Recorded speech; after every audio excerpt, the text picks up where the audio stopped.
Sara is back from Dady Law Group. Tonight we're going to talk about the American Revolution, perfect for Red, White, and Blue Week. Thanks for being here. Absolutely. I'm so excited to talk about the American Revolution and immigration. All right, so tell us a little bit about, the connection, the immigrants and the American Revolution, how that all works in your brain, why you want to talk about that today. Absolutely. Let's start with the Declaration of Independence. Okay. You remember that is a document that listed 27 grievances against King George.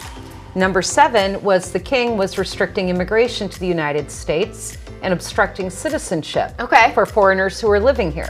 So I think that the 4th of July is the perfect holiday to remember immigrant contributions to the very founding of this nation. I mean, isn't that kind of the whole point of America? I'm right? I'm thinking about it like, that's the idea, right?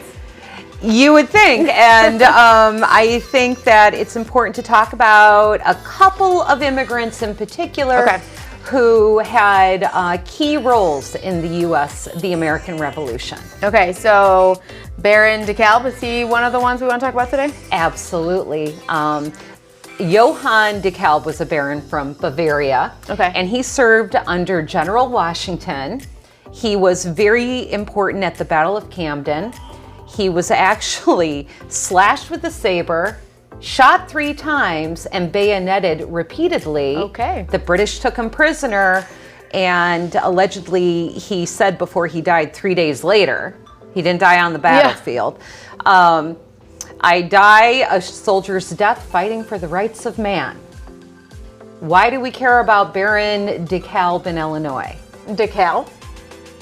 The city of DeKalb is named after the Baron DeKalb. Okay.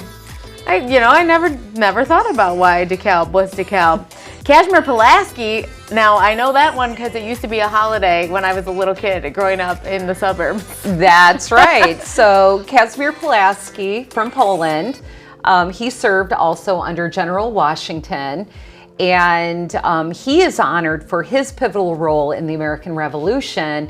Here in Illinois, we honor him every year. It's a state holiday. The first Monday in March is Kazimierz Pulaski Day. A lot of states that have large Polish immigrant populations honor him.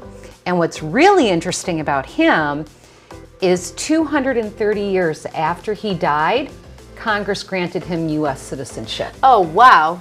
230 years after he died, based on to honor his contributions to the American Revolution. Do they do that with a lot of people? No, they don't, and Congress is the only branch of government that can grant citizenship to anybody. Presidents can't hand out citizenship. Only Congress can grant U.S. citizenship. So I think, being that it's the 4th of July week, it is a good time to think about all the things you always come on here and talk about, how we need to make it easier for immigrants to be able to become U.S. citizens, because we're remembering how our country started. Well, that would be a great way to honor the American Revolution and the Declaration of Independence, is to remember that we have an immigration system that is over half a century old, and it's outdated. And we could certainly honor immigrants and our heritage by asking Congress to make it a little bit more fair. All right. Well, you can reach out to Sara if you have any questions, you want to talk to her about immigration, DadyLawGroup.com, or you can scan that flow code on the right side of your screen. Thanks for coming in.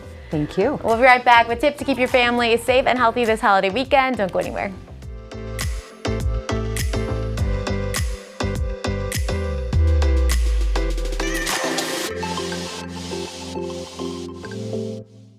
The preceding portion of Good Day Stateline was sponsored by Sara Dady,